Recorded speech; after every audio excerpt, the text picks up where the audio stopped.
మిత్రులారా నమస్తే. ఇవాళ శ్రీమద్ భగవద్గీత సాంఖ్యయోగము నుండి 15 నుండి 19 శ్లోకాల వరకు పారాయణ చేసుకొని భావాల్ని తెలుసుకొని ఆ పరమాత్ముడి అనుగ్రహానికి పాత్రలమయ్యే ప్రయత్నం చేద్దాం. యం హి నవ్యధయంత్యేతే పురుషం పురుషర్షభా సమదుఃఖ సుఖం ధీరం సోమృతత్వాయ కల్పతే. పురుషర్షభ, మానవులలో శ్రేష్ఠుడవైన ఓ అర్జున, యం పురుషం, ఏ మానవుడైతే, ఏతే నవ్యధయంతి, ఇంద్రియజనితమైనటువంటి శబ్దస్పర్శాది విషయ సంయోగములకు చెలింపడో ప్రభావితం కాడో అలాంటి వాడికి సమదుఃఖ సుఖం ధీరం, సుఖ దుఃఖాలను సమదృష్టితో స్వీకరించగల దృఢచిత్తం కలవాడికి సోమృతత్వాయ కల్పతే, ఆ మోక్షానికి అర్హత కలదు. మోక్షమనగా శాశ్వతమైనటువంటి ఆనందం, బ్రహ్మానంద స్థితి.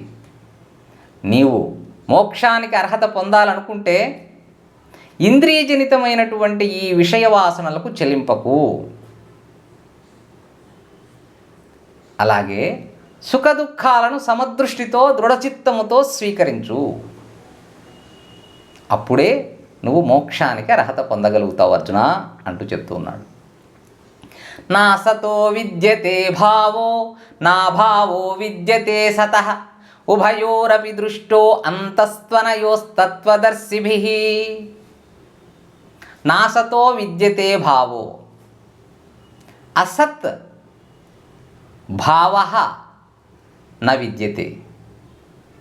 అసత్ అంటే లేనిది అని, లేనిదానికి ఉనికి లేదు. నా భావో విద్యతే సతః, సతః అభావ న విద్యతే.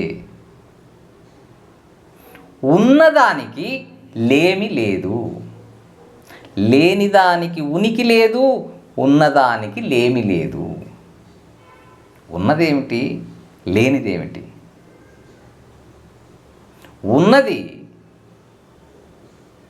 బ్రహ్మ, ఆత్మ, సచ్చిదానంద స్వరూపమైనటువంటి ఆత్మ ఉన్నది. లేనిది దృశ్యరూపమానమైనటువంటి దృశ్యాత్మకమైనటువంటి ఈ జగత్తు లేదా ఈ దేహం, ఇది అసత్. అసత్తుకు ఉనికి లేదు, ఈ జగత్తుకు ఉనికి లేదు. ఏదైతే సత్, ఏదైతే చైతన్య పదార్థం ఉందో, నశించనటువంటి చైతన్య స్వరూపం ఉందో, ఏదైతే ఆత్మ ఉందో, అది లేమి లేదు దానికి, అది ఎల్లప్పుడూ ఉండేదే. ఉన్నదానికి లేమి లేదు, లేనిదానికి ఉనికి లేదు. అంటే బ్రహ్మయే సత్యం, బ్రహ్మ సత్యం, జగన్మిథ్య. ఈ కనిపించే జగత్తు మాయ, మిథ్య. కనిపించనటువంటి ఆ బ్రహ్మమే సత్యం. ఉభయోరపి దృష్టో అంతస్త్వనయోస్తత్వదర్శిభిః. తత్వజ్ఞానులైనటువంటి వారు ఈ పరమ సత్యములను, ఉభయోరపి, ఈ రెండు విషయాలని కూడా దృష్టః అంతస్త్వనయో, అంతస్త్వనయః, నిశ్చయంగా దర్శించి చెప్పినటువంటి విషయాలు.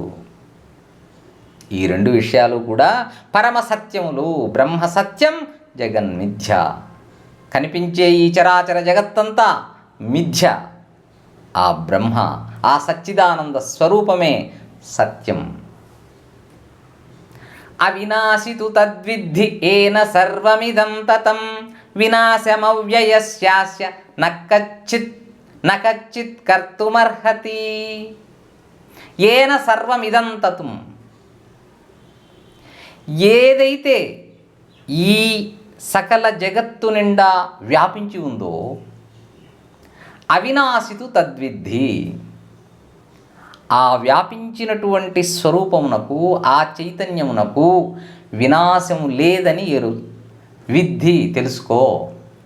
అది అవినాశమైనది, శాశ్వతమైనది.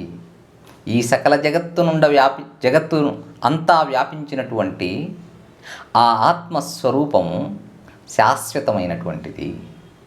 వినాశమవ్యయస్యాస్య న కచ్చిత్ కర్తుమర్హతి. అవ్యయస్య, అవ్యయమైనటువంటి, శాశ్వతమైనటువంటి, నాశనము లేనటువంటి ఆ ఆత్మస్వరూపాన్ని వినాశ న కచ్చిత్ కర్తుమర్హతి. అలాంటి నాశనము లేని సత్పదార్థానికి నాశనము కలిగించడం ఎవరి వల్ల కాదు. ఆ ఆత్మను నశింపచేయడం, ఆత్మను లేకుండా చేయడం ఎవ్వరి వల్ల కాదు. నకచ్చిత్ కర్తుమర్హతి, ఎవ్వరికి సాధ్యం కాదు. కాబట్టి ఆత్మయే సత్యం, ఆత్మయే అవ్యయం, ఆత్మ అవినాశి, నాశము లేనటువంటిది ఆత్మ. అంతవంత ఇమే దేహాః నిత్యస్యోక్తాః శరీరిణః అనాశినో అప్రమేయస్య తస్మాద్ యుధ్యస్వ భారత.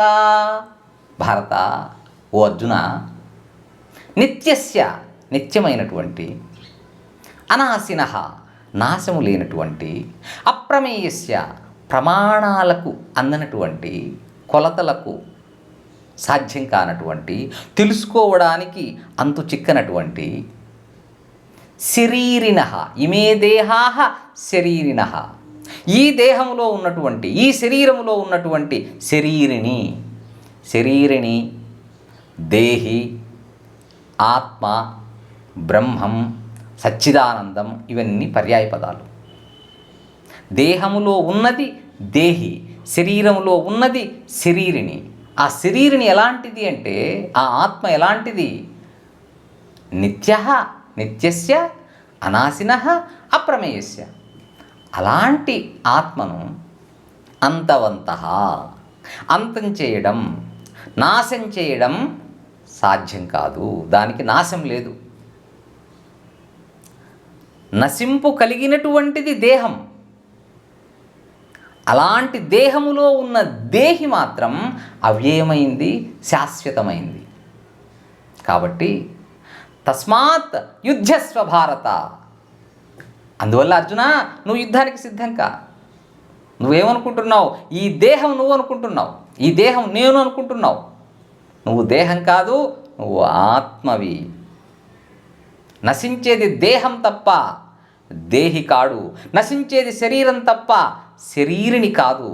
నశించేది ఈ కనిపించేటటువంటి భౌతికమైనటువంటి శరీరమే తప్ప ఆత్మ కాదు. కాబట్టి నువ్వు ఆ దుఃఖాన్ని వదిలి యుద్ధానికి సిద్ధం కా. యయేనం వేత్తి హంతారం యచ్చైనం మన్యతే హతం ఉభౌ తౌ న విజానీతో నాయం హంతి న హన్యతే. యయేనం వేత్తి హంతారం,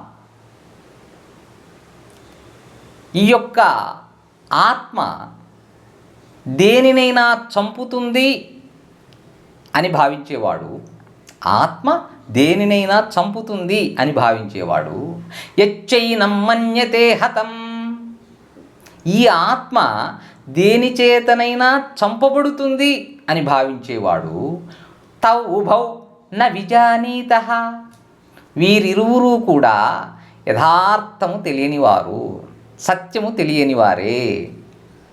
వాస్తవం ఏమిటంటే నాయం హంతి నహన్యతే, అయం నహంతి నహన్యతే.